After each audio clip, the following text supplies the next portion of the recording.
দর্শক, এই সময়ে আপনাদের স্বাগত জানাচ্ছি। সাথে আছি আমি নজরানা চৌধুরী।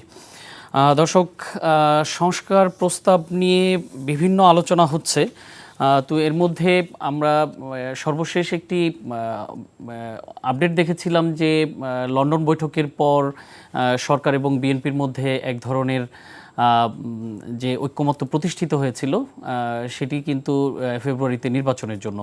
কিন্তু এরপর হঠাৎ করে পিআর পদ্ধতিতে নির্বাচনের দাবিতে ইসলামিক দলগুলোর যে সমাবেশ ছিল, সেই সমাবেশে তারা এই দাবিতে একটু অনড় অবস্থান নিয়েছে।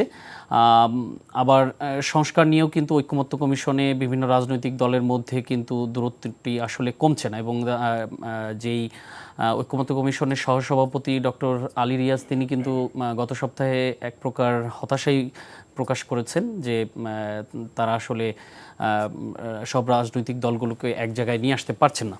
তো এই অবস্থায় আসলে নির্বাচনটি আসলে ফেব্রুয়ারিতে হবে কি হবে না এ নিয়ে কিন্তু বিভিন্ন গণমাধ্যম বলেন, সব জায়গায় একটা আলোচনা আছে। তো এসব বিষয়েই আলোচনা করার জন্য আমরা দুজন অতিথিকে এনটিভির স্টুডিওতে আমন্ত্রণ জানিয়েছি। তারা হলেন ঢাকা বিশ্ববিদ্যালয়ের অধ্যাপক মোহাম্মদ মুজিবুর রহমান এবং জাহাঙ্গীরনগর বিশ্ববিদ্যালয়ের জীববিজ্ঞান অনুষদের ডিন অধ্যাপক মাফরুহিস আত্তার। আপনাদের দুজনকেই এনটিভির স্টুডিওতে আমন্ত্রণ জানাচ্ছি। তো স্যার, আমরা একটু প্রথমেই জানতে চাই যে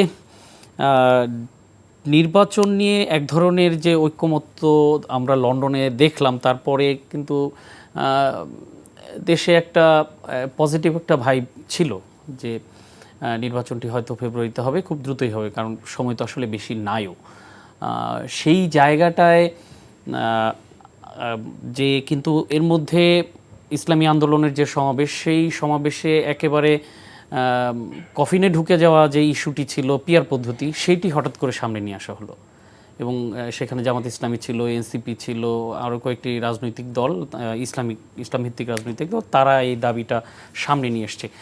অধ্যাপক মাফরুহিস আত্তার, আপনার কাছে জানতে চাচ্ছি যে আসলেই কি নির্বাচন ফেব্রুয়ারিতে হবে, সেরকম কোনো সিমটম আমরা দেখতে পাচ্ছি? ধন্যবাদ।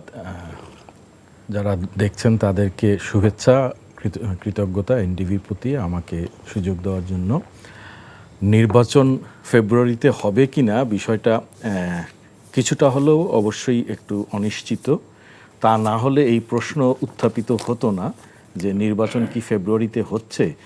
আর এই অনিশ্চয়তার বলি অথবা এই জনমনে যে প্রশ্নের উদ্রেক হয়েছে, যেই শঙ্কা কেটে গেছিল লন্ডন বৈঠকের পরে, আপনি যেমন বলছিলেন, সেটি আবার কিন্তু এখন একটু হলেও মানুষের মনে একটু প্রশ্ন হচ্ছে যে আসলেও কি ফেব্রুয়ারিতে নির্বাচন হবে। তার মূল কারণ আপনি যেরকম বলছিলেন যে আসলে রাজনৈতিক দলগুলোর মধ্যে বিশেষ করে নির্বাচন পদ্ধতি নিয়ে এবং বিভিন্ন ধরনের সংস্কার নিয়ে যে ঐক্যমত যেই জায়গায় পৌঁছে গিয়েছিল এবং যেই কাঙ্ক্ষিত জায়গায় পৌঁছানোর কথা, সেইটাই বোধহয় এখন আমরা একটু দাঁড়িয়ে আছি। এই দাঁড়িয়ে থাকা থেকেই আসলে হচ্ছে যে সে ফেব্রুয়ারিতে হবে কি না। আমার কাছে মনে হচ্ছে যে এটা তো প্রথমত হচ্ছে যে সরকারের সদিচ্ছার উপর নির্ভর করে। অন্য যে সকল ক্রিয়াকর্ম বা কর্মকাণ্ড প্রয়োজন সেদিকদের দিক থেকে কিন্তু ফেব্রুয়ারিতে নির্বাচন না হওয়ার কোনো কারণই নেই। কারণ আমরা দীর্ঘদিন 18 বছর প্রায় 14 বছর প্রায় যেভাবেই বলি না কেন, আমরা কিন্তু ভোট দিতে পারিনি। এই মানুষ কিন্তু উন্মুখ হয়ে আছে ভোট দেওয়ার জন্য। শুধু যে জনগণের এই আকাঙ্ক্ষা তাই না, আসলে আমাদের মতো একটি দেশে একটা নির্বাচিত সরকার ছাড়া, এমনকি সংস্কার প্রশ্নেও নির্বাচিত সরকার ছাড়া সিদ্ধান্ত নেওয়া কঠিন শুধু নয়, প্রায় অসম্ভব। তো এই কারণে নির্বাচনের অপরিহার্যতা থাকা সত্ত্বেও মূলত নির্ভর করবে যে বর্তমান সরকার যারা আছেন তারা এ বিষয়ে কতখানি সদিচ্ছার প্রকাশ ঘটাচ্ছেন। জি, ধন্যবাদ। আমরা একটু অধ্যাপক মোহাম্মদ মুজিবুর রহমান, আপনার কাছে জানতে চাই যে নির্বাচন ভোট দিতে পারেনি গত 3টি নির্বাচনে, সাধারণ ভোটাররা ভোট দিতে পারেনি, কিন্তু সেই আকাঙ্ক্ষা থেকেই কিন্তু বিগত সরকারকে বিদায় করা হলো। তো এখন আবার যারা বিদায় করেছে বলে দাবি করে বা যারা নেতৃত্বে ছিল বলে দাবি করেন, তারাই কিন্তু আবার বলছেন যে নির্বাচন দিয়ে একটি সরকার পরিবর্তনের জন্যই এই পরিবর্তনটা হয়নি। তো কেমন একটু একটু কন্ট্রাডিক্টরি হয়ে যায় কথার দাবিগুলো। তো কি মনে হয় যে ওনারা আসলে কেন নির্বাচনের বিরোধিতাটা করছেন, বা বিএনপির পক্ষ থেকেই আবার খুব দ্রুত নির্বাচন কেন চাওয়া হচ্ছে, স্যার আপনি যদি বলেন। প্রথমে আমি দুইটা কথা বলি। প্রথম কথা হচ্ছে যে এই কেউ নির্বাচন চাচ্ছে না, আবার কেউ খুব দ্রুত চাচ্ছে, কোনোটাই মনে হচ্ছে না। আমার কাছে মনে হচ্ছে যে একটা যৌক্তিক সময়, যে যৌক্তিক সময়ের কথা আমরা বলি, একটা যৌক্তিক সময় এই বছরের ডিসেম্বরের মধ্যে যদি হতো নির্বাচনটা, এটা ভালো হতো। তো যাই হোক, তো এটা যেহেতু আলাপ আলোচনার মধ্য দিয়ে এখন আমরা লন্ডন বৈঠকের পরে আমরা দেখেছি যে সেটা ফেব্রুয়ারিতে গিয়ে ঠেকেছে। আমি মনে করি ঠিক আছে, এটা একটা কনসেনসাসের ভিত্তিতে হতে পারে সেটা।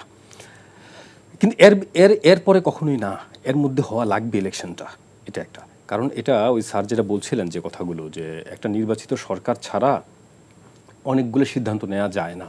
আমাদের বিনিয়োগ থেকে শুরু করে ন্যাশনাল সিকিউরিটি থেকে শুরু করে এই যে এখন মনে করেন যে আইন শৃঙ্খলা যা অবস্থা আমরা দেখছি, এই সব কিছু মিলিয়ে একটা নির্বাচিত সরকার খুবই জরুরি, এটা একটা। এখন মূল কথাটা হচ্ছে যে আপনি যে দাবির কথা বলছিলেন, যে স্টুডেন্টরা তো একটা সময় দাবি করেছিল, কোটার কথা বলেছিল তারা। তো কোটা থেকে আস্তে আস্তে আস্তে ধীরে ধীরে তারা গেল যে আমরা সঠিকভাবে নির্বাচন হয়নি, এই সরকারকে আমরা চাই না। এটা ছিল চূড়ান্ত দাবি। আমি যতটুকু মনে পড়ে আমিও এর সাথে ইনভলভ ছিলাম ইন দ্যাট সেন্স, যে স্টুডেন্টরা মার খেয়েছে, অত্যাচারিত হয়েছে, আমি তাদের সাথে সহানুভূতি জানিয়েছিলাম, তাদের হয়ে রাস্তায় নেমেছিলাম। দাবি কিন্তু ওইটাই ছিল যে আপনার কি করা লাগবে, যে সরকারের পদত্যাগ। কারণ এই সরকার স্টুডেন্টদেরকে হত্যা করেছে, হাজার হাজার হত্যা করেছে, নিপীড়ন করেছে, পদত্যাগ। তো এখন এই দাবিটাই কিন্তু চূড়ান্ত দাবি ছিল। আপনি যদি এই জুলাই সনদের কথা বলেন, অন্যান্য বিষয় আনেন, আপনি একটার পর একটা চাইতে পারেন, কিন্তু ওই 5ই আগস্ট পর্যন্ত আপনার মূল কথা ছিল কিন্তু ওইটা। আপনাকে ওইটা মাথায় রাখা লাগবে। জনগণ কোন জায়গাটা আপনাকে ম্যান্ডেট দিয়েছিল, কোন জায়গাটা আপনাকে সাপোর্ট দিয়েছিল, আপনাকে দেশের সংবিধান বদলিয়ে ফেলার জন্য, একেবারে ছুরি ফেলে দেওয়ার জন্য, কিংবা জাতিসংগীত পরিবর্তন করে ফেলার জন্য, জাতীয় পতাকা পরিবর্তন করার জন্য কিন্তু আপনাকে ম্যান্ডেট দেয়নি। আপনাকে ম্যান্ডেট দিয়েছিল যে একটা ডেমোক্রেটিক গভর্নমেন্ট যাতে আসে সেটাকে মেকশিওর করার জন্য। তো সুতরাং এখন আপনি একটার পর একটা চাইতে থাকবেন আর পাইতে থাকবেন, এটা কিন্তু ভালো কালচার না। এবং একটা সময় কিন্তু মানুষ তিক্ত বিরক্ত হয়ে যাবে, যেটা ইতিমধ্যে শুরু হয়ে গেছে। তো যেমন যে বিএনপির কথা বলা হচ্ছে, যে আপনি যদি খুব নিবিড়ভাবে দেখেন, যে বিএনপি কিন্তু প্রথম কয়েক মাস তারা কিন্তু খুব অবজার্ভ করেছে। তারা কিন্তু বারবার বলেছে যে এই সরকারকে আমরা এনেছি, আমরা সহায়তা করেছি, আমরা চাই এটা আমাদেরই সরকার, এই সরকারকে ব্যর্থ হতে দেওয়া যাবে না। এই কথাগুলো কিন্তু ওনাদের ভারপ্রাপ্ত চেয়ারম্যান সাহেব বলেছিলেন, বারবার বলেছিলেন যে এই সরকারের ব্যর্থ হওয়া মানে আমাদের এক ধরনের ব্যর্থতা। এই কথাগুলো বারবার বলেছে, সহযোগিতা করতে চেয়েছেন। কিন্তু অন্যদিকে আমরা সরকারের দিক থেকে বরং আমরা উল্টো রিয়াকশন দেখেছি, যে সরকারের দিক থেকে বরং বলেছে যে আমাকে ছাত্ররা বসিয়েছে। তারপরে হলো যে বিভিন্ন ক্ষেত্রে আমরা দেখেছি যে একই ধরনের দাবি দেওয়ার ক্ষেত্রে কাউকে ঠান্ডা পানি দেওয়া হয়, কাউকে গরম পানি দেওয়া হয়। এই বৈষম্য কিন্তু আমরা সরকারের পক্ষ থেকে দেখেছি। তো এখন এই জায়গাগুলো যখন ঘটলো, এবং দেখেন একটা কথা, যে সমস্যাটা কোন জায়গায় তৈরি হলো, যে অবিশ্বাসের জায়গাটা কোন জায়গায় তৈরি হলো। আপনি একটা সরকারে আছেন, প্রথম কাজ হলো আপনার আইন শৃঙ্খলা নিয়ন্ত্রণ করা। এই সরকার কিন্তু যথাযথভাবে আইন শৃঙ্খলা নিয়ন্ত্রণ করতে পারেনি। নাম্বার 2, সংস্কার, বেসিক যে সংস্কারগুলো, অবশ্যই আমরা চাই যে বেসিক কিছু সংস্কার হোক, এটা আমরা চাই, কিন্তু এই সংস্কারগুলো দ্রুততম সময়ের মধ্যে করে ফেলা। এখন আপনি যদি 5 বছর 10 বছর ধরে করার প্ল্যান করেন, আস্তে ধীরে মানে কচ্ছপ গতিতে আপনি করবেন, ঠিক আছে, সম্ভব গতিতে আপনি করবেন, হ্যাঁ সব করবেন, এই ধরনের মেন্টালিটি, এই ধরনের ম্যান্ডেটও আপনাকে কেউ দেয়নি, ঠিক আছে। তো আপনাকে বেসিক জায়গাগুলো আপনার দ্রুত সংস্কার করে ফেলা। এরপরে একটা ফ্রি, ফেয়ার অ্যান্ড ইনক্লুসিভ অন্তর্ভুক্তিমূলক ইলেকশন দরকার, যেটা গ্রহণযোগ্য হবে দেশের মানুষের কাছে, আন্তর্জাতিক কমিউনিটির কাছে, এবং ভবিষ্যতে প্রশ্নবিদ্ধ হবে না। এই পথে না গিয়ে দেখলাম যে গভর্নমেন্ট একটু ধীর গতিতে যাচ্ছে, কেন জানি ধীর গতিতে যাচ্ছে, এবং এক ধরনের স্পেস তৈরি করে দিচ্ছে। এবং বিএনপির পক্ষ থেকে তখন সভাপতি এক ধরনের সন্দেহ হচ্ছে যে তাহলে কি নতুন একটা পার্টি করার জন্য, ওই পার্টিকে স্ট্যাবলিশ করার জন্য এই সময়টা দেওয়া হচ্ছে, অযথা কালক্ষেপণ করা হচ্ছে। এই সন্দেহটা কিন্তু বিএনপির পক্ষ থেকে যে সন্দেহটা করা হচ্ছে, এটা কিন্তু অমূলক না। তো এখন এই সন্দেহ করার স্কোপটা আমি কেন দিব, আমি স্পেসটা আমি কেন দিব? আমার কথা হলো এটা গভর্নমেন্টের উচিত ছিল। মাঝখানে প্রধান উপদেষ্টা প্রধান নির্বাচন কমিশনারের সাথে বৈঠক করলেন, কিন্তু সেই বৈঠকে কি আলোচনা হয়েছে সেটাও কিন্তু বলেননি। তা আমি যে কথাটা বলতেছিলাম, যে হঠাৎ করে উনি ঘোষণা করলেন যে এপ্রিল ইলেকশন হবে। কার সাথে আলোচনা করে ঘোষণা করলেন যে এপ্রিল ইলেকশন হবে? স্টেক হোল্ডার কারা? যারা পলিটিশিয়ান, যারা আমাদের পলিটিক্যাল পার্টিসগুলো, তাদের সাথে কথা বলে একটা ডেট নির্ধারণ করা দরকার ছিল। তো যখন দেখলো যে এটা নিয়ে বড় দলগুলো রিয়্যাক্ট করলো, উনি লন্ডন বৈঠক করলেন। তো লন্ডন বৈঠক করার পরে আবার অন্যান্য দলগুলো বললো যে একটা দলের সাথে কেন লন্ডনে বৈঠক হলো। তো এখন এই জিনিসগুলো মিলিয়ে তারা এখন চিন্তা করতেছে যে গভর্নমেন্ট কি তাহলে বিএনপির দিকে হেলে গেল। এই আশঙ্কা থেকে অন্যান্য দলগুলো এখন একটু রিজিট হওয়ার চেষ্টা করতেছে যে আমরা একটা ফ্রি ফেয়ার ইলেকশনের যদি নিশ্চয়তা আমরা না পাই তাহলে আমরা ইলেকশনে যাব। তাহলে কি ওই লন্ডন বৈঠকের ফলশ্রুতিতে ইসলামিক দলগুলো বা এনসিপি সহ বাকি দলগুলো কি আসলে সরকারের প্রতি এক ধরনের চাপ সৃষ্টির জন্য এই পিআর পদ্ধতির কথা নিয়ে আসলো? এটা দুইটা কারণে। এটা প্রথম কারণ হচ্ছে যে এক ধরনের প্রেশার, যে মানে তাদের দাবি, অন্য কোনো দাবি আদায় করার জন্য প্রেশার। দ্বিতীয়ত যে রাজনীতিতে নিজেদের স্টেকটা বুঝে নেয়া, ঠিক আছে, যে এক ধরনের দর কষাকষি এর জন্য। কারণ পিআর পদ্ধতিতে ইলেকশন হওয়ার মতো উপযোগী পরিবেশ এটার জন্য বোঝার জন্য, যারা ইলেকশনটা কন্ডাক্ট করবেন তারাও তো বোঝা লাগবে, যারা ভোট দিবেন তারাও বোঝা লাগবে, এবং এটার জন্য সময় লাগবে, এটার জন্য গবেষণা লাগবে, আমাদের মতো করে সময় লাগবে। এটা পশ্চিমাদের লেন্সে, পশ্চিমাদের দৃষ্টিকোণ থেকে দেখলে হবে না। দুনিয়ার অনেক দেশে হয়তো আছে, আপনি হয়তো বলবেন, কিন্তু আমাদের দেশের প্রেক্ষাপটে এটা যায় না, এটা উপযোগী না। জি, তো আমরা একটু সংস্কার প্রস্তাবের দিকে যদি যাই, তাহলে যেই ধরনের সংস্কারের প্রস্তাবনা আসছে, যেমন বাংলাদেশে নতুন ধারণা আর কি, সেটি দ্বিকক্ষ বিশিষ্ট সংসদ, বা আবার বিরতির আগে যেমনটি বলছিলাম যে পিআর পদ্ধতি, তারপরে কি জাতীয় সাংবিধানিক কাউন্সিল বা পরিষদ এরকম, তো যে সরকারি কর্মকর্তাও ওই কাউন্সিলের মাধ্যমে নিয়োগ করতে হবে, যে 3 বাহিনী প্রধানের নিয়োগ করতে হবে, যদিও এটি পরে বোধহয় সবাই মিলে এটি থেকে সরে এসছেন। তো নতুন যেই ধারণা উচ্চকক্ষ, আসলে এটি বাংলাদেশে কতটুকু এটি প্রবর্তন করাটা আসলে কতটুকু যুক্তিযুক্ত যদি বলতেন অধ্যাপক মাহফুজ। ধন্যবাদ। আসলে মানে যদিও নামে এবার সংস্কার, কিন্তু আমরা যদি পিছন ফিরে তাকাই, মুক্তিযুদ্ধের আগেও কিন্তু যেই স্বৈর শাসকরা এসেছিলেন, আইয়ুব খান বিশেষ করে, তিনি কিন্তু আসার পরে এরকম অনেক ধরনের পরিবর্তনের কথা বলেছেন। তখন হয়তো শব্দটা সংস্কার ছিল না। আসলে জিনিসটাকে সকলেই আমরা যারা আছি বিভিন্ন অভিজ্ঞতার কারণেই, যে বিশেষ করে 90-এর যে গণ আন্দোলনে আমরা ছিলাম, সেই গণ আন্দোলনের যে আকাঙ্ক্ষা, মুক্তিযুদ্ধের যে আকাঙ্ক্ষা, সেখান থেকে বারবার সরে যাওয়ার কারণেই এটা আমাদের সকলের মধ্যেই একটা আছে যে কেন আমরা বিচ্যুত হচ্ছি। এই কেন বিচ্যুত হতে যে হয়তো আমরা ঠিক কারণটাকে না ধরতে পারলেও মাঝে মধ্যেই মনে করছি, এবং সেটারই আমি মনে করব যে একটা এখন আসলো আমাদের সামনে আবারও নতুন নামে যে সংস্কার। আসলে কিন্তু প্রথম এবং প্রধান কথা হচ্ছে, আমি যেটা মনে করি যে আমরা যদি এমন একটা জনগোষ্ঠী তৈরি করতে না পারি, আমরা এমন একটা যদি প্রশাসক তৈরি করতে না পারি, মানে অনেকগুলো সরকারের অনেকগুলো প্রতিষ্ঠান আছে যেগুলো কোনো দিন রাতের কথা না, যে আমি আজকে বললাম 3 মাসে হয়ে যাবে, এমন কোনো কিচ্ছু না। কিন্তু এগুলো যদি আমরা না করতে পারি, সেখানে শিক্ষার বিষয় আছে, সমাজের বিভিন্ন স্ট্রাকচারের বিষয় আছে, তাহলে কোনো সংস্কারই সংস্কার না। এর সবচেয়ে বড় প্রমাণ হচ্ছে, দেখেন আমরা কিন্তু নির্বাচনে যাতে কারচুপি না হয় সেজন্য তত্ত্বাবধায়ক সরকার আনা হয়েছিল। সেই তত্ত্বাবধায়ক সরকার 2 বছর পর্যন্ত গেছে, তারপরে সেই তত্ত্বাবধায়ক সরকার বাতিলও হয়ে গেছে। তাহলে এই যে সংস্কার বলি, আইন করা বলি, এগুলোর প্রয়োজন নাই তা না। এগুলো কিন্তু আসলে আমরা যেই শঙ্কার কথা বলি, যেখান থেকে এগুলো তৈরি হয়, সেটার খুব ফলপ্রসূ কিছু না। তাহলে আসলে কি? আসলে হচ্ছে যে, যেমন যেই কথাটা আপনি বলছেন যে আমাদের দ্বিকক্ষ বিশিষ্ট সংসদ, আইনসভা লাগবে কিনা, কোথার থেকে এটা আসছে, এই কথাগুলো আসলে কিন্তু আমরা আমাদের যে সিভিল সোসাইটি বলেন, আমাদের যে সাধারণ জনগণ আছে, আমরা যদি এখন আজকে একজন খেটে খাওয়া মানুষকে জিজ্ঞেস করি, সে কিন্তু এগুলোর দিকে খেয়ালও করে না, সে কিন্তু এগুলো নিয়ে তার কোনো চিন্তাও নয়। সে শুধু চায় দিন শেষে সে কিভাবে থাকবে, তার কতটুকু আসলো, তার জীবনটা কতটুকু সহনীয় হবে। সেখানে এই আলাপগুলো আসলে একেবারেই বাতুলতা। আমাদের মতো দেশে যখন আমরা একটা পর্যায়ে যাওয়ার পরে কেন এগুলো আসছে, যদি তাত্ত্বিকভাবে বলি, যে আমরা করি কি যে বিভিন্ন আমরা যেমন রাখতে চাই স্বচ্ছতা, তেমন আমরা রাখতে চাই হচ্ছে কি যে একটা আমরা গেট কিপিং রাখতে চাই। এখন এই গেট কিপিং রাখতে যেয়ে আমরা বলছি মূলত যে দ্বিকক্ষ বিশিষ্ট। মানে দ্বিকক্ষ বিশিষ্ট কেমন হবে?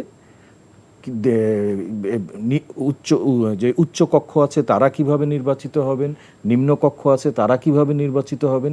এটা কি আমি ইউরোপ থেকে নিয়ে আসবো মডেল, আমেরিকা থেকে মডেল নিয়ে আসবো, কোথার থেকে নিয়ে আসবো?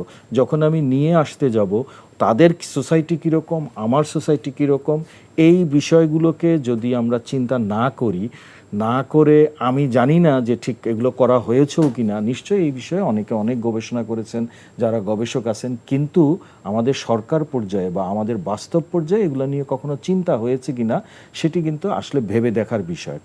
যেমন অবশ্যই যে আমরা একটা কি মুখোমুখি হচ্ছি যে আমাদের যে নিম্নকক্ষ বা আমরা যেটাকে জাতীয় সংসদ বলি এখন, এই জাতীয় সংসদে নির্বাচিত যারা হয়ে যাচ্ছেন তারা আইন প্রণয়নের চেয়ে অন্যান্য বিষয়ে বেশি গুরুত্ব দিচ্ছেন, এমন আইন প্রণয়ন করছেন যেই আইনের সাথে অনেক সমস্যা হচ্ছে। এই ধরনের কথার থেকেই আসছে আমার উচ্চকক্ষ। এখন উচ্চকক্ষ আমি কিভাবে নির্ধারণ করব? একটা এমন হতে পারে যে আমরা যারা নিম্নকক্ষে থাকবেন তারা যেইভাবে নির্বাচিত হয়ে আসলেন, যেই আসন পেলেন, সেই আসনের সংখ্যায় কেউ মনোনয়ন দিবেন অথবা তারা নির্বাচিত করবেন। কাকে নির্বাচিত করবেন?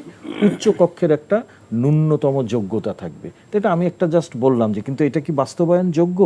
এখানে কি এটা কি বা রূপান্তরিত করা সম্ভব? এখান থেকে কি আমরা কোনো সুফল বয়ে আনতে পারবো? এটা একটা। আবার যেটা বলছেন যে পিআর পদ্ধতি, মানে এমন একটা পদ্ধতি আমার মনে হয় দেশের শতকরা 99% মানুষকে যদি জিজ্ঞেস করা হয় যে পিআর পদ্ধতি কি, তার উত্তর দিতে পারবেন না।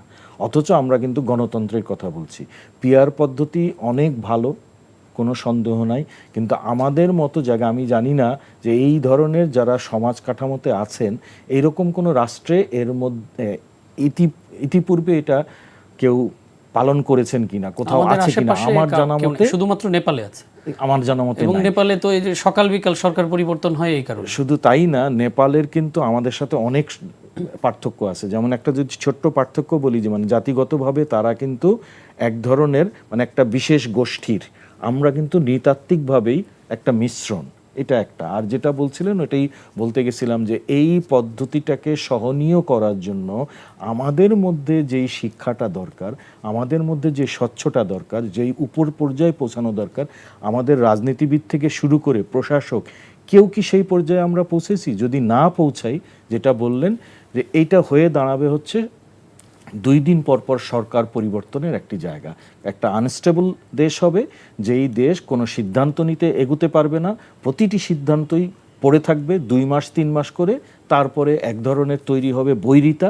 এই রকম জায়গায় এটা যাবে, এর সুফল পাওয়া খুবই হবে না। তবে নিঃসন্দেহে যদি সঠিকভাবে কোন স্টেপ, কোন জায়গায়, কোথায় যে এটাই হচ্ছে, সেখানে আমাদের কি স্টেপ নিতে হবে, এভাবে যদি পিআর পদ্ধতি, তারপরে 2 কক্ষ বিশিষ্ট যদি আইনসভা করা যায়, অবশ্যই দেশের জন্য খুব ভালো। কিন্তু এই মুহূর্তে যেমন আরও আরেকটা জিনিস এখানে বলা যেতে পারে, যে যেই কথাগুলো শুনছি যারা বলছেন তারা নিশ্চয় বড় বড় মানে রাষ্ট্রবিজ্ঞানী। তা আমার কাছে প্রায়ই একটা প্রশ্ন জাগে, সেটা হচ্ছে যে যখন সংসদ নেই তখন আমি এই সংস্কারগুলো কার্যকর করব কিভাবে? রাষ্ট্রপতির আদেশের মাধ্যমে? এটা কি আমাকে নতুন একটা দিগন্ত খুলে দিবে না ভবিষ্যতের ফ্যাসিস্টের জন্য, যে আমি যখন কোনো কিছু পারবো না তখন আমি কাকে দিয়ে করব? ওই রাষ্ট্রপতিকে দিব। যেইভাবে আমরা দেখেছি বিগত সরকারের সময় তত্ত্বাবধায়ক সরকারের বিলটাকে সম্পূর্ণভাবে নাল অ্যান্ড ভয়েড করে দিতে। তো এই বিষয়গুলোও কিন্তু আমাদের মনে রাখা প্রয়োজন, এবং কোনটা আমাদের জন্য উপযোগী, কোনটাতে আমরা পাবো, লাফ দেওয়ার চেয়ে বুঝে শুনে লাফ দেওয়াটাই আমি মনে করি বিচক্ষণের কাজ। জি, ধন্যবাদ। তো সংস্কার প্রস্তাব নিয়ে একটা ইতিবাচক আমি দিক দেখি যে রাজনৈতিক দলগুলোর সাথে বর্তমান সরকার বা এই সংস্কার প্রস্তাব নিয়ে যে এক ধরনের আলোচনা হচ্ছে বিভিন্ন প্রস্তাব নিয়ে, এইটি কিন্তু একটা ভালো বিরাট বড় যে আলোচনাটা হচ্ছে অন্তত, যেটি আবার আমরা লাইভ হচ্ছে টেলিভিশনে, এবং গণমাধ্যমগুলো খুব গুরুত্ব দিয়ে ছাপছে বিষয়গুলো বা প্রচার করছে, সেটি একটি গুরুত্বপূর্ণ দিক যে অন্তত এগুলো নিয়ে আলোচনা হচ্ছে, চর্চা হচ্ছে। কিন্তু সুপারিশগুলো নিয়ে এক ধরনের কিন্তু সন্দেহ বা এক ধরনের অনিশ্চয়তা কিন্তু আছে। তো উচ্চকক্ষের বিষয়ে যে সাধারণত আমরা ব্রিটিশ পদ্ধতি ফলো করি, ওয়েস্টমিনিস্টার সিস্টেম ফলো করি, বা আমরা আমাদের আশেপাশের দেশগুলো যেভাবে চর্চা করে সেটি উদাহরণ হিসেবে নিয়ে আসি। ভারত পাকিস্তানের কথা যদি দেখি, সেখানে কিন্তু উচ্চকক্ষ আসলে প্রাদেশিক সরকারগুলোকেই রিপ্রেজেন্ট করে। বাংলাদেশে যেহেতু প্রদেশ নাই, তাহলে উচ্চকক্ষে আসলে আমি কার প্রতিনিধিত্ব আসবে? ঠিক আছে। আবার শ্রীলঙ্কায় দেখেন, সেখানে প্রদেশ আছে কিন্তু এক কক্ষ বিশিষ্ট সংসদ। তো ছোট্ট একটি দেশ আমাদের, সেইখানে আসলে সংসদ সদস্যদের সুযোগ সুবিধা নিয়ে আমরা নানান রকম সমালোচনা শুনি, যে ইনরমাস সুযোগ সুবিধা দিয়ে রাখা হয়েছে তাদেরকে। তো নিম্নকক্ষেই যদি সেরকম হয়, তাহলে উচ্চকক্ষের সুযোগ সুবিধা নিশ্চয়ই আরও বাড়াতে হবে। তো সেই জায়গাটায় কিন্তু আলোচনার সুযোগ আছে। তো আমরা অধ্যাপক মুজিবুর রহমান, আপনার কাছে জানতে চাচ্ছিলাম যে আসলেই উচ্চকক্ষের প্রয়োজনীয়তার আসলে কতটুকু আছে? এটি তো আমাদের সংসদকে যদি আমরা আরও কার্যকর করতে পারি, রাজনৈতিক সংস্কৃতিকে যদি আমরা ইতিবাচকভাবে পরিবর্তন করি, সেটি নিশ্চয়ই আরও ভালো হতো। কিন্তু সেটি না করে আমরা শুধুমাত্র আইনি কাঠামোগত পরিবর্তন আনলে কি সেটি টেকসই হবে কিনা? দেখুন, প্রথম কথা হচ্ছে যে আমরা আসলে সংস্কার তো দরকার, আমরা বলেছি। এখন সংস্কার কি ধরনের সংস্কার হচ্ছে? এখন সংস্কারগুলো কিন্তু হচ্ছে উপরি সংস্কার হচ্ছে, এবং আমি বলবো যে এক ধরনের জোড়াতালি মার্কা, এখান থেকে একটু ওখান থেকে একটু নিয়ে এক ধরনের যে এটাকে মাথায় রেখে যে একটা ইলেকশন হোক, এরকম একটা সংস্কারের যে একবারে বেসিক ইন ডেপথ যে সংস্কারগুলো আসলে হওয়া দরকার ছিল, বিশেষ করে আমরা প্রায় 1 বছরের মতো সময় আমরা পেয়েছিলাম, আমরা কিন্তু কাজে লাগাইনি ওই জায়গাগুলোতে। যেমন একটা যে আমরা বলি যে জাতীয় ঐকমত্যের জায়গা থেকে যে একটা জাতি গঠন, আমাদের জাতি অনেক বিভাজিত। হ্যাঁ, স্যার যেটা বলছিলেন একটু আগে, যে বিভিন্ন ধরনের চিন্তা চেতনার মানুষ এখানে বাস করে, আমাদের স্কুলিং হয় বিভিন্ন রকম। হ্যাঁ, তা আমাদের সমাজের ইকোনমিক ক্লাস হলো বিভিন্ন রকম, ঠিক আছে। তারপরে ধর্মীয় বিশ্বাস আছে বিভিন্ন ধরনের। এই যে জাতীয় ঐকমত্যের জায়গায় একটা জায়গায় পৌঁছানো, যে দেশের জন্য, জাতির জন্য একটা জায়গায় একমত হওয়া, ওই জায়গাটা তৈরি করা, ওই জিনিসটা বিল্ড আপ করার জন্য কি আমরা কোনো কার্যকর পদক্ষেপ আমরা দেখেছি? কেবল কাগজে কলমে আইনি আমরা কিছু জিনিস দেখছি, আমরা ওটা কিন্তু আমরা দেখিনি। এই পুরো জিনিসটার জন্য কিন্তু এক ধরনের আস্থার জায়গা দরকার, ট্রান্সপারেন্সি দরকার, এবং ছাড় দেওয়ার মানসিকতা দরকার।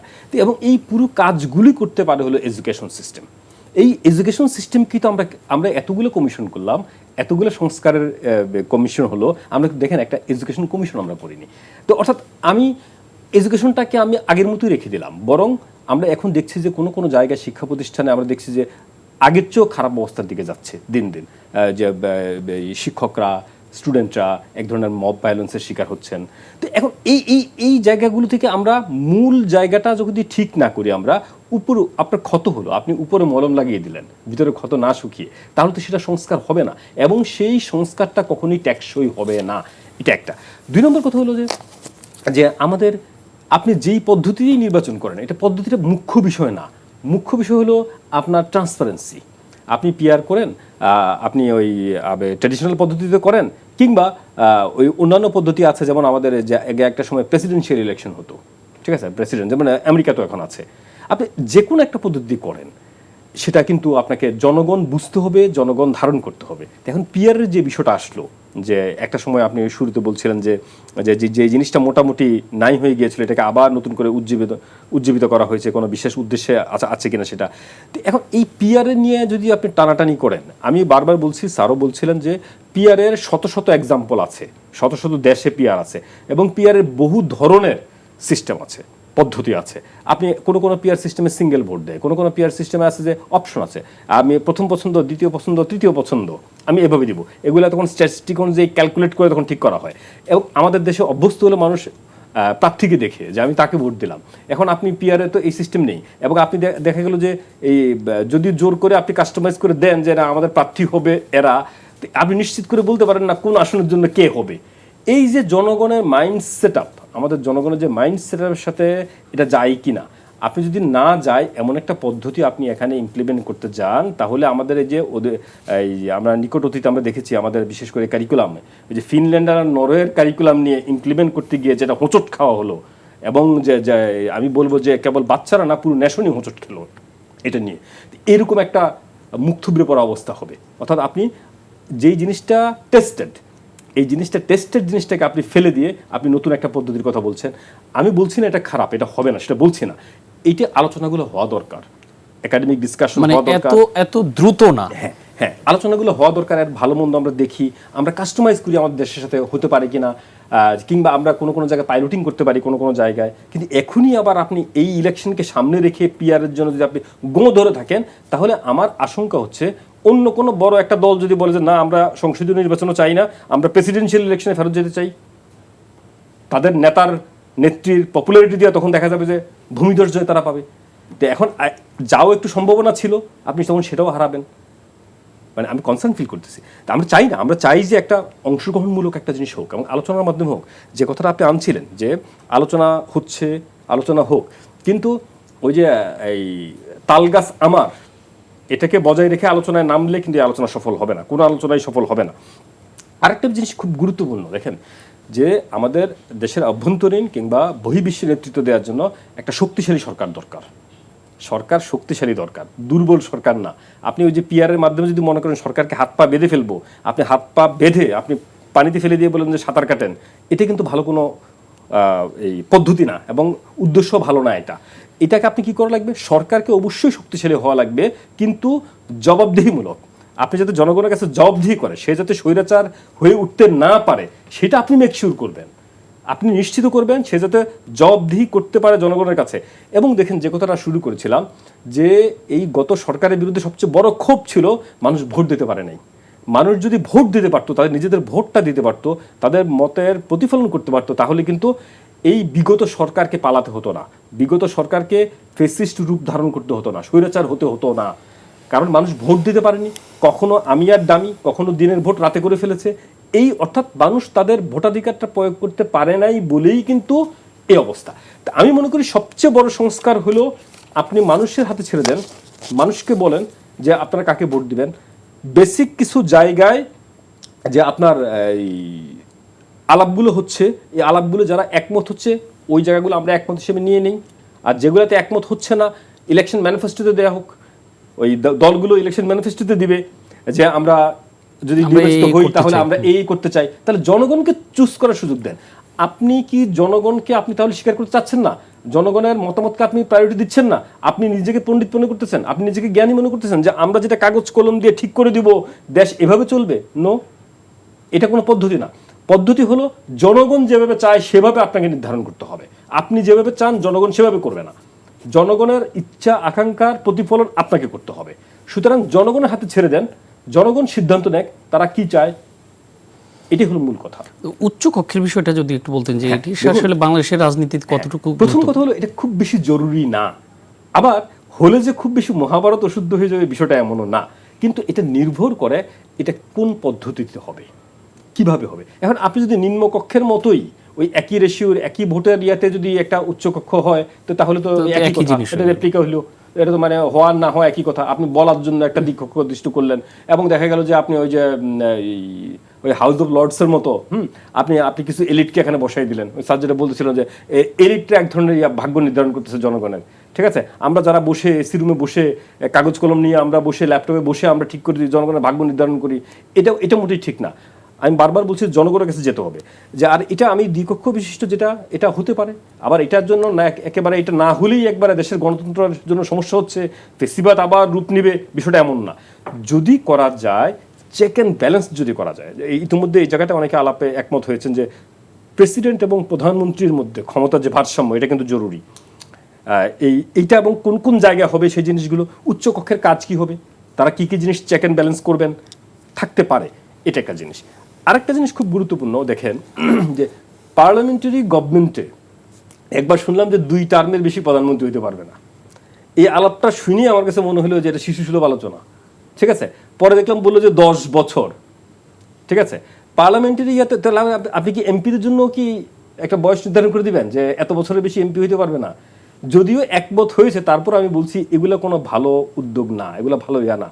এটা আপনার নিশ্চিত করা দরকার জনগণ আপনাকে চায় কিনা। জনগণ যদি বেশি দিন কাউকে চাইবে, আপনি জোর করে জনগণ চায় আপনি তাকে করতে দিবেন না, এটা কেন? এটা প্রেসিডেন্সিয়াল ইলেকশন এটা হয়। যেমন আমরা মার্কিন যুক্তরাষ্ট্রে যেটা দেখি যে যারা প্রেসিডেন্ট হয় তারা 2 টার্মের বেশি ইলেকশন করতে পারেন না। তো তাহলে আপনি আমাদের দেশে প্রেসিডেন্সিয়াল ইলেকশন আনেন, তো আমরা তখন বলে দেবো 2 টার্মের বেশি না। কারণ পার্লামেন্টারি এতে একটু সমস্যা আছে। যেমন মনে করেন যে একটা সরকার আমরা দেখি যে 1 বছর টিকলো, এরপর দেখা যায় যে 6 বছর পরে তারা আবার সরকার গঠন করলো, আবার 2 বছর টিকলো, ঠিক আছে, এরপর আবার 3 বছর পরে সরকার গঠন করলো। তো এইভাবে 10 বছর ধরে আপনি করবেন, না, আপনি কোন পদ্ধতিতে করবেন? ওইটা যে পার্লামেন্টারি সিস্টেমে আপনি প্রধানমন্ত্রীকে, তো বাংলাদেশের আইনে যেটি আছে যে প্রধানমন্ত্রীকে অবশ্যই সংসদ সদস্য নির্বাচিত হতে হবে, তাহলেই উনি প্রধানমন্ত্রী হওয়ার জন্য এলিজিবল হবেন। তো আপনি সংসদ সদস্য, তো আপনি 10 বছরের কোনো বান নাই, 2 টার্মের বান নাই, Right. যতবার ইচ্ছা করতে পারবেন, ঠিক আছে। শুধু ওই জায়গা থেকে প্রধানমন্ত্রী হতে গেলে পারবেন না, সেরকমটাই আলোচনা হচ্ছে। না, সেরকম আলোচনা হচ্ছে, কিন্তু আমি বলছি যে কেউ যদি প্রধানমন্ত্রী হতে চায়, একটা দল যদি মনে করে যে আমরা আমাদের দলের একজনকে আমরা প্রধানমন্ত্রী বানাবো, ওই দলটাই ক্ষমতায় থাকলো, মনে করেন কোয়ালিশন করে ক্ষমতায় আসলো, তো ওই দলটাই ক্ষমতায় থাকলো 1.5 বছর। এরকম আমরা দেখি না যে পার্লামেন্টারি ইলেকশন তো এটা হয়, হরহামেশা হয়, সমর্থন প্রত্যাহার করে না আবার ইলেকশন হয়, ঠিক আছে, অথবা অন্য দল সরকার গঠন করে পার্লামেন্টে। যেমন এটা একটা জটিলতা তৈরি 96-তে করবে। বিএনপির যে নির্বাচন হয়েছিল, ওই দিন তো সরকারের মেয়াদ ছিল বোধহয় 19 দিনের মতন, প্রধানমন্ত্রী ছিলেন 19 দিন। তো বিভিন্ন ধরনের আছে। তো এখন আমার কথাটা হলো যে আমরা ওই যে কাস্টমাইজ করে যে এখান থেকে একটু ওইখান থেকে একটু এভাবে না করে, ওই সার্জারি শুরুতে বলেছিলেন যে আমাদের মতো করে, আমাদের মাটি মানুষ কি চায়, হ্যাঁ, আমাদের নৃতাত্ত্বিক বৈশিষ্ট্য কি, আমাদের জন্য কোন ডেমোক্রেসিটা স্যুট করে, এই জায়গাগুলো চিন্তা ভাবনা করে এরপর সেটাকে বাস্তবায়ন করা। এবং সবচেয়ে গুরুত্বপূর্ণ হলো জনগণ একটা গ্রহণযোগ্য পার্টিসিপেটরি ইলেকশনের মাধ্যমে তার ভোটাধিকার প্রয়োগ করতে পারে কিনা, এবং সেটা দেশের মানুষের কাছে এবং বিশ্ব সমাজের কাছে সেটা গ্রহণযোগ্য হয় কিনা, ওই জায়গাটা মেকশিওর করা দরকার। জি, ধন্যবাদ। আমরা অধ্যাপক মাহফুজ আক্তার, আপনার কাছে জানতে চাই অন্য একটা বিষয়ে। এই যে সারা দেশ জুড়ে বিভিন্ন এটা কি বলবো, মব সন্ত্রাস চলছে, তো সেইখানে সরকার, আমার কাছে মনে হয়েছে যে সব জায়গায় কি সমান ব্যবস্থা নিচ্ছে। যেমন আপনার লালমনিরহাটে সম্প্রতি যেটি হলো, যে পাটগ্রাম থানায় হামলা হলো, সেখানে বিএনপির বিরুদ্ধে অভিযোগ আছে যে তারা এটা করেছে, এবং সেখানে কিন্তু গ্রেফতারও করা হয়েছে কয়েকজনকে। কিন্তু একই সময় আবার চট্টগ্রামে পটিয়া থানায় কিন্তু একই ঘটনা ঘটেছে, সেখানে আবার এখন পর্যন্ত কারো বিরুদ্ধে ব্যবস্থা নেওয়া হয়নি। তো এরকম কেন যে এক জায়গায় ব্যবস্থা নেওয়া হচ্ছে, আরেক জায়গায় নেওয়া হচ্ছে না? মানে সরকার এরকম দোটানার মধ্যে আছে কেন? আসলে স্যার একটু আগেই বলছিলেন যে আমরা ওই যে অফলাইনের সময়ও আলাপ করছিলাম যে আসলে এটা মব ভায়োলেন্স আদৌ বলবো কিনা।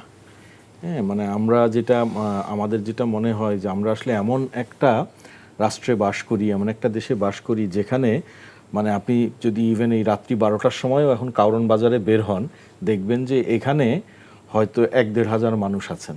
আপনি দাঁড়িয়ে যদি কিছুক্ষণ চিৎকার করেন তাহলে 2-3 হাজার লোক একত্রিত হয়ে যাবে।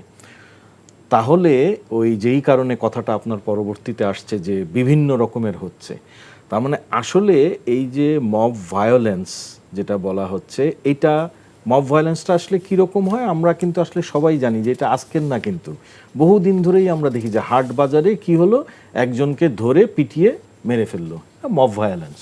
কি হচ্ছে, সন্দেহ করেছে যে সে, এর নাম কি, কিছুদিন আগেও কোথায় যেন আমি পড়লাম যে একটা বাচ্চা মেয়েকে নিয়ে যাচ্ছে তার মা, ওই সবাই মিলে তাকে ধরছে, মব ভায়োলেন্স, এটা মব ভায়োলেন্স। কিন্তু এই যে যেই জিনিসগুলো নিয়ে আমরা আলোচনা করছি, এটা আদৌ মব ভায়োলেন্স হবে কিনা, এটা আসলে মানে ব্যবহার করা হচ্ছে, কেউ না কেউ ব্যবহার করছে। যেহেতু কেউ না কেউ ব্যবহার করছে, তখনই কিন্তু পিছনে প্রশ্ন চলে আসছে যে সরকার কি তাদেরকে সমানভাবে আচরণ করছেন কিনা। যদি আমি ব্যবহার করে থাকি এবং আমি যদি সরকারের কাছে থেকে থাকি, তাহলে হয়তো সরকার আমাকে ছাড় দিচ্ছে কিনা। যদি দিয়ে থাকে তাহলে তো এই জিনিসগুলো যেটা দেখা যাচ্ছে প্রকাশ্যে এখন যেই রকম সময়, তাতে অনেক কিছু আমরা গোপন করার চেষ্টা করলেও গোপন হবে না, তাতে কিন্তু সরকার তার গ্রহণযোগ্যতা হারাবেন। কোনোভাবেই যাতে যারা, এমনকি রাজনৈতিক দল যারা আছেন, তারা যদি এই ধরনের ইসের দিকে যেতে চান, এরকম করে কোনো ষড়যন্ত্র বলি বা মানে কোনো একটা পরিস্থিতি সৃষ্টি করা বলি যদি যেতে চান, তাহলে আসলে কিন্তু আমাদের রাষ্ট্রের জন্য, আমাদের সমাজের জন্য এটা কোনোভাবেই মঙ্গলজনক হবে না। আমরা কিন্তু যেই জায়গাতে যেই জন্য আমরা স্বৈরাচার সরালাম, যেই জন্য আমরা ফ্যাসিস্ট সরালাম, ঠিক সেই জায়গাতে আবার ফেরত যাচ্ছি। আসলে আমাদের মূল যেই জায়গাটা, যতই আমরা বলি যে আমরা যেটা নিয়ে কথা হচ্ছে যে সংস্কার করতে হবে এই কারণে, কোনো বিতর্ক নাই, সম্পূর্ণ একমত যে আমাদের বহু জায়গায় সংস্কারের প্রয়োজন আছে। কিন্তু এই সংস্কারের নামে যদি তখন আমরা যদি এরকম শুরু করি যে আমার জিনিসটাকে রাখার জন্য আমি একটা মানে মানুষকে দাঁড়া করিয়ে দিব, কেন করিয়ে দিচ্ছি? কারণ নাই তো। তাহলে আমার তো একটা স্ট্রাকচার লাগবে, আমার তো মিনিমাম কিছু আইন লাগবে, এখানে একটা নির্বাচিত সরকার থাকতে হবে। আমরা যতই বলি, আমরা কি জানি না আমি ডামির নির্বাচন কি হয়েছে? আমরা কি জানি না রাতের নির্বাচন কি হয়েছে? আমরা কি প্রতিবাদ করি নাই? আমরা তো প্রতিবাদ করেছি। তাহলে আমাদের জানা ছিল, আমরা কিন্তু জানি যে এই নির্বাচনটা খারাপ, ওই নির্বাচনটা ভালো, সবাই জানেন। এই জিনিসটাকে কি করা? স্বীকার করা এবং এইভাবে যারা এরকম করেন তাদেরকে যথোপযুক্ত বিচার করা, তাদের এই জিনিসটা প্রতিষ্ঠা করলেই কিন্তু অনেক জিনিস হয়ে যায়। তা না হলে এই মব ভায়োলেন্স যেটাকে আমরা বলছি, এটা হচ্ছেই কিন্তু এই কারণে, সৃষ্টি হচ্ছে এই কারণে যে আমি একটা সুনির্দিষ্ট আকাঙ্ক্ষা নিয়ে, আমি একটা সুনির্দিষ্ট জায়গা নিয়ে আজকে জনগণ এসেছে, এখন আমি দেখছি যে আমার কথার কোনো প্রতিফলন নাই। তাহলে আমি কি হচ্ছে? আমি কিন্তু ক্ষিপ্ত হচ্ছি। আমি রাষ্ট্রে অংশগ্রহণ করতে চাই। আমি রাষ্ট্রে কিভাবে অংশগ্রহণ করব? আমি কি রাষ্ট্রে অংশগ্রহণ করব যে মন্ত্রী হয়ে?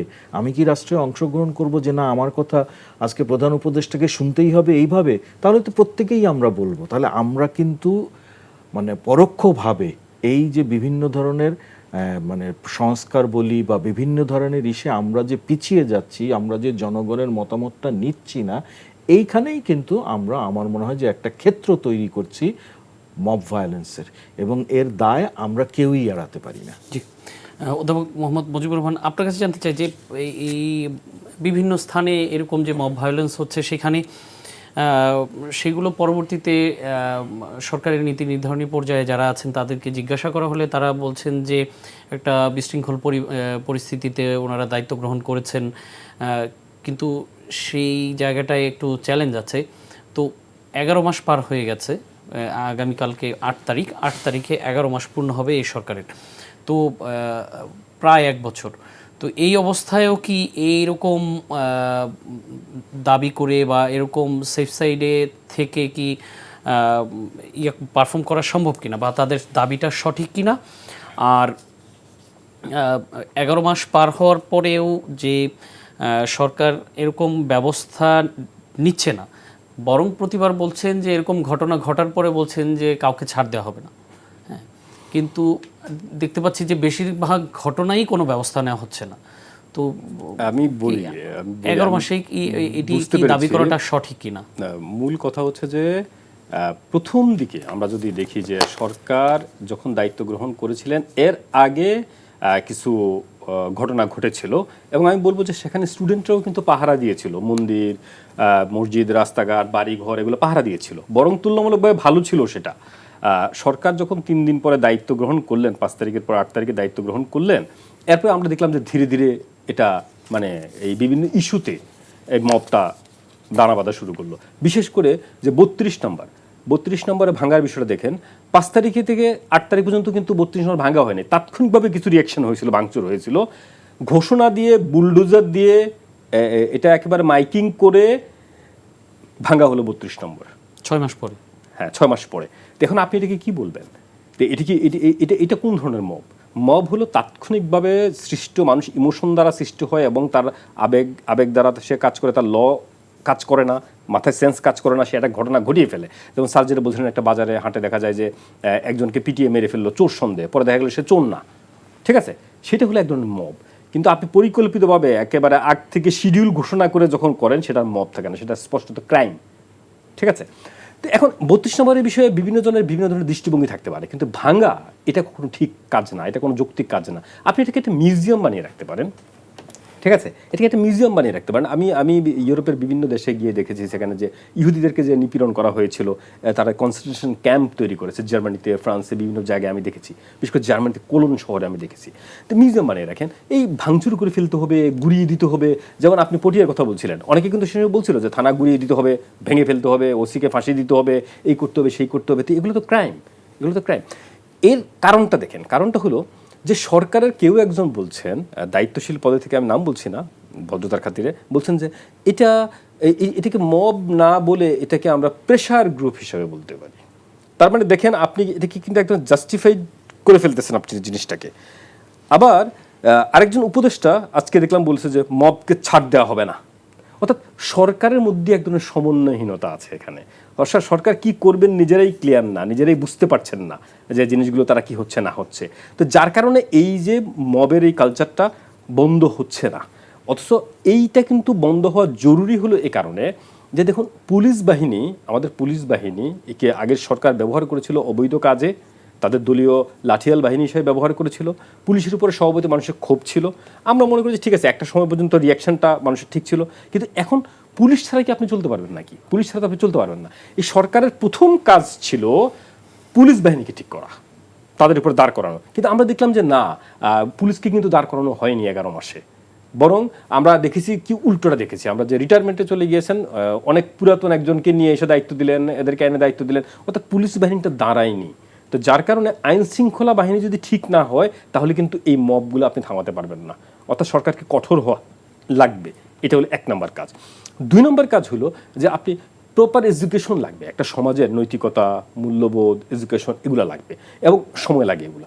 যেমন একটা উদাহরণ আপনাকে আমি বলতে পারি স্পষ্টত, যে আমরা যারা ওয়েস্টার্ন মুভি দেখি কিংবা ওয়েস্টার্ন বই পড়ি, যে মবের কথা সেখানে কিন্তু লিঞ্চিং মনে আছে, যে ঘোড়াচর ধরা পড়লে অথবা মেয়েদেরকে টিজ করলে ধরা পড়লে তাকে একবারে সবচেয়ে কাছের কটন উড গাছে ঝুলাই দিত, ঠিক আছে, কোনো বাদ বিচার নাই। অথচ তখন কিন্তু আইনের লোকরা কিন্তু বাধা দিত, এবং বাধা দিতে গিয়ে অনেক শেরিফ, অনেক আইনের লোক কিন্তু প্রাণ দিতেন নিজের। উনি বলছেন যে না, আমি প্রয়োজনে আমার জীবন দিব, কিন্তু আমি, তার হয়তো ফাঁসি হবে কিন্তু আইনের মাধ্যমে হওয়া লাগবে। অর্থাৎ এই আইনের শাসন প্রতিষ্ঠার যে কমিটমেন্ট, এই কমিটমেন্টটা কিন্তু গভর্নমেন্টের পক্ষ থেকে থাকা লাগবে, যে কোনো মূল্যে আমরা আইনের শাসন প্রতিষ্ঠা করব। আমরা কারো বিচার করব, আমরা কাউকে শাস্তি দিব, আইনের মাধ্যমে করব। সে যত বড় খুনি হোক, সে যত বড় অন্যায় করুক, সে যত বড় অপরাধী করুক, তাকে আমি আইনের মাধ্যমে শাস্তি দেব। এবং অনেকে হয়তো বলবে যে আইনের ফাঁক ফোকরে পার পেয়ে যায়, পার যাতে না পায় সেই ব্যবস্থা করেন। অর্থাৎ আপনাকে 2 দিন আগে আর পরে একটা সভ্য সমাজ হতে হলে আপনাকে আইনের শাসন প্রতিষ্ঠা করতেই হবে, এর কোনো বিকল্প নাই। এবং দীর্ঘমেয়াদী এই পুরো প্রসেসটা, এই পুরো প্রসিডিউরটা যদি আপনি কন্টিনিউ করতে চান, সাস্টেইন করতে চান, যে সমাজ, রাষ্ট্র, মূল্যবোধ, ফেইথ, ভ্যালুজ, তাহলে কিন্তু প্রপার এডুকেশন লাগবে একটা সমাজের। একটা সমাজে যদি ভালো এডুকেশন আপনি না দেন, তাহলে কিন্তু আপনার এই জিনিসগুলা আপনার ওই যে বিভিন্ন ছিদ্র হয়ে হয়ে বেরিয়ে যাবে। আপনি যত ভালো প্রচেষ্টাই নেন সেগুলো ব্যর্থ হবে। প্রথমেই দরকার হলো একটা পুরো দেশের জন্য ভালো একটা এডুকেশন সিস্টেম। জি, ধন্যবাদ। আজকের মতো আমরা এখানে শেষ করব। পরবর্তীতে সুযোগ পেলে নিশ্চয়ই অন্যান্য বিষয় নিয়ে আরও আলোচনা হবে। ধন্যবাদ দর্শক, এই ছিল আজকে আমাদের এই সময়ের আয়োজন। বর্ষাকাল চলছে, এরই মধ্যে ডেঙ্গুর প্রকোপ বাড়ছে, সাথে করোনার সংক্রমণও বাড়তির দিকে। ডেঙ্গু থেকে পরিত্রাণ পাওয়ার একমাত্র উপায় নিজেদের আশেপাশের পরিবেশ পরিষ্কার পরিচ্ছন্ন রাখা, আর করোনা থেকে রেহাই পাওয়ার উপায় হলো স্বাস্থ্যবিধি মেনে চলা। এই বিষয়ে সবাইকে সজাগ থাকা ও সতর্কতা অবলম্বনের আহ্বান জানিয়ে আজকের মতো বিদায় নিচ্ছি। এনটিভির সাথে থাকার জন্য ধন্যবাদ। শুভরাত্রি।